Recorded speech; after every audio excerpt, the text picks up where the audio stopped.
To make a video call, touch the Communicate button.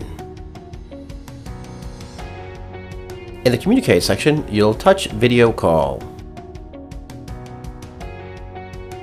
You now see your contact screen. Touch a contact. This is now going to contact your friend or loved one. This may take a minute or so. Once they're there, you should see them appear in front of you.